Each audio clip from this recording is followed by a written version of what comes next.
নমস্কার। এই মুহূর্তে আমার সঙ্গে আছেন মোহনবাগানের প্রচুর সুখ দুঃখের সাথী, একেবারে একনিষ্ঠ মোহনবাগান প্রেমী সত্যজিৎ চ্যাটার্জি। আর সত্যজিৎ এই মুহূর্তে ক্লাবের সহসচিব। তা সত্ত্বেও টানা 15 বছর মোহনবাগানের হয়ে ঘাম রক্ত জড়িয়েছেন সত্যজিৎ।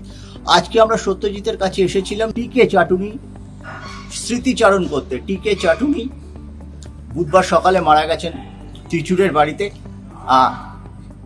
তিনি যখন মোহনবাগানের 97-98 ডায়মন্ড ইয়ারের মাঝপথের কোচ হয়ে আসেন, খুব কোর গ্রুপে যেসব প্লেয়ার ছিলেন চাটুনি যাদের সঙ্গে প্রতিনিয়ত পরামর্শ করতেন, তাদের মধ্যে সত্যজিৎ চ্যাটার্জি একদম। আমি সত্যজিতের কাছ থেকে একেবারে যে চেঞ্জ ওভার হলো, একটা দুর্দান্ত মৌসুম শুরু করেছিল মোহনবাগান, সেখান থেকে যে চেঞ্জ ওভার আমরা দেখতাম। অমল দত্ত দুবেলা প্র্যাকটিস করাতেন, তোমরা সই করে আবার ড্রেসিং রুমে এসে রেস্ট নিতে। অমলদা গাছের ছায়ায় ঘুমোতেন। তারপরে ফেডারেশন কাপের সেমিফাইনালে সেই ম্যাচ, আবার তৃতীয় ম্যাচে তোমরা 6 গোল মারলে মোহনবাগানের কাছে 1-4 গোল খাওয়ার পর। তারপর আমরা দেখলাম ডুরান্ড এবং রোভার্সে মোহনবাগানের অনবদ্য ডায়মন্ড ফুটবল। ডুরান্ড রানার্স হলে রোভার্স ডিসিএম জিতলে, একবারই ডিসিএম জিতেছে মোহনবাগান।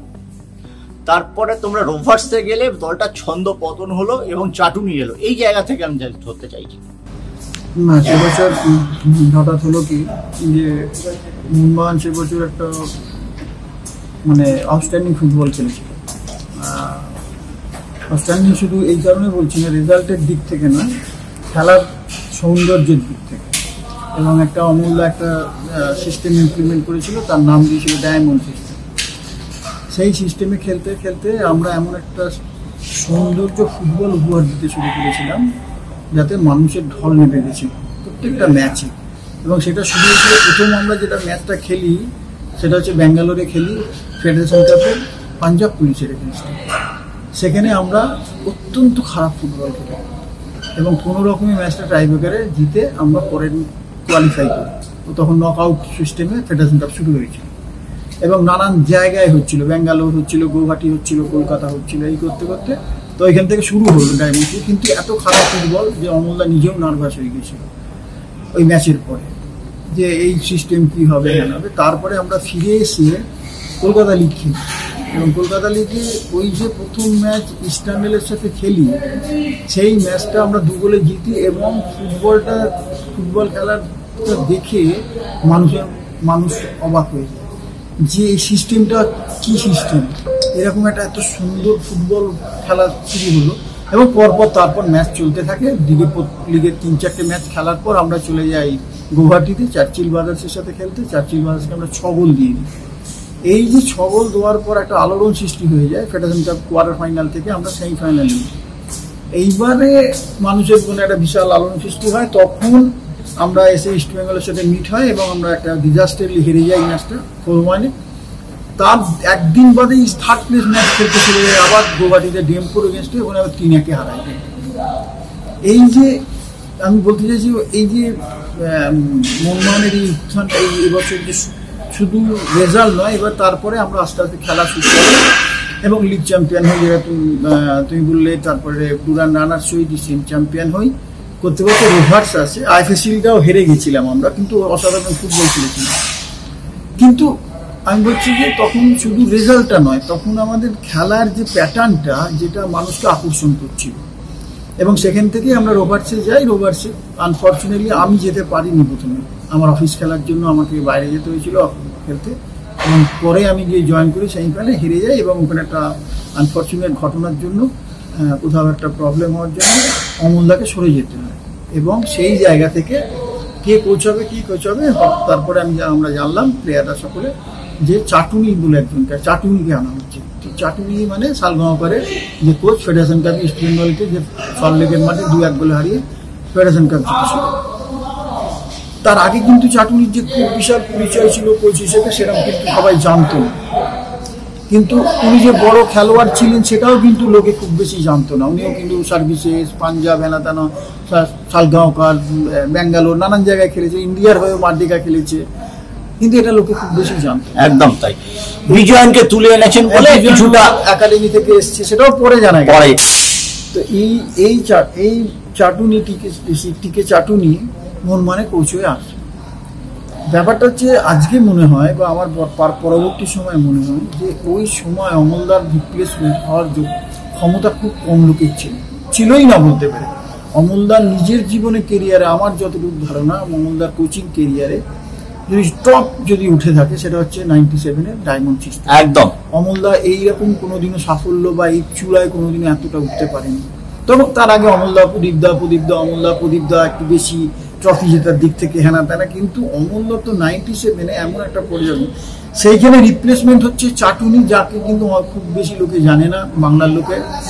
সে মুনমানের মতন ওরকম একটা দলের কোচ, যেখানে অমল দত্ত তার আগে বিভৎস একটা ফুটবল উপহার দিয়ে গেছে, শুধু রেজাল্ট না, খেলার মানুষের হৃদয়ে লেখা আছে ওই সময়কার সৌন্দর্যের দিক থেকে। এবং চাটুনি কি অসম্ভব ভাবে তার মানে এলো এখানে চাটুনি চাপটা, শুধু যে মুনমানে কোচ হওয়া নয়, এত মিডিয়ার প্রেশার, দর্শকদের প্রেশার, রেজাল্ট ওরিয়েন্টেড জায়গা, এখানে রেজাল্ট আর হবে না, সেইখানে এলো। এবং তুমি যেটা বললে যে ফার্স্ট ম্যাচ আমরা রোভার্সে ন্যাশনাল লিগে আমরা এয়ার ইন্ডিয়ার বিরুদ্ধে মোহনবাগানের ম্যাচটা 1-2 হেরে যাওয়ার পরে মিটিং হলো আমার মনে স্ট্যান্ড হোটেলে আমরা থাকতাম।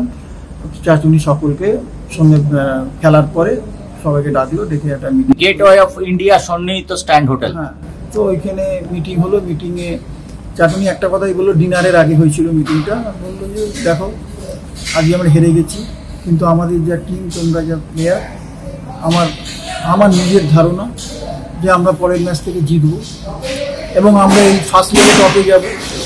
এবং ফার্স্ট লিগে টপে যাওয়ার পর আমাদের বলে দিলাম আমি আজকে, আমার যদি কোনো অভিজ্ঞতা থেকে থাকে, আমরা কিন্তু আর দ্বিতীয় স্থানে যাব না। এবং আমি জানি না, আমি এখানেই আমার কাছে আমার চাটুনি সম্বন্ধে এখানেই বিশ্লেষণের জায়গা, যেটা আমি চাটুনিকে দেখেছি পরবর্তী সময় সারা লিগটা ধরে, সত্যি তাই হয়েছিল।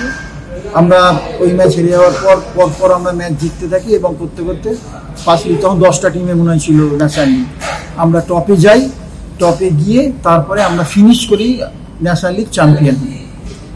শেষ ম্যাচ কলকাতার মাঠে মাহিন্দ্রা ইউনাইটেডের বিরুদ্ধে চিমার হ্যাটট্রিক। হ্যাঁ, তো মানুষটা যেটা মনে হয়েছে আমার, যে তাত্ত্বিক কোচিংয়ের ব্যাপার নয়, বড় বড় কথার ব্যাপার নয়, কিন্তু বাস্তবিক কোচিং, বাস্তবিক খেলার যে ঘটনাগুলো ঘটে মাঠের মধ্যে 90 মিনিটস, এইটা চাটুনি হচ্ছে সবচেয়ে বেশি, চাটুনি সবচেয়ে প্লাস পয়েন্ট। উনি সবচেয়ে ভালো জানতে পারতেন, বুঝতে পারতেন যে ম্যাচটায় কি ঘটবে, কি ঘটতে পারে এবং কি ঘটলে কি করতে হবে।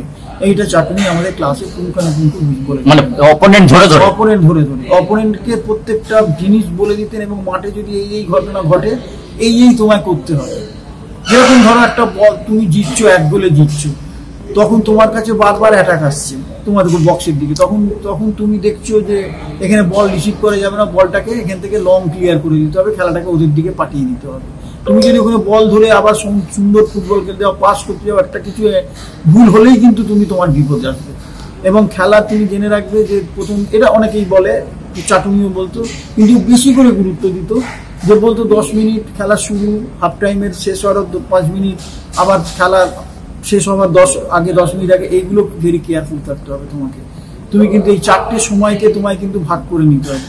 এই 4টে সময় তুমি যদি এতটুকু মানে অন টোস থেকে সরে যাও, তাহলে কিন্তু এই যে আমার কথা হচ্ছে, চাটুনি দেখতে বা বোঝাতে, শরীরী ভাষা দিয়ে বোঝাতে যে খুব বড় কোচ, এটা নয়, কিন্তু বাস্তবিক আমার যেটা, বা পরবর্তী সময় চাটুনি আনফর্চুনেটলি ওই ন্যাশনাল লিগ চ্যাম্পিয়ন হওয়ার পর চলে যেতে হয়েছিল।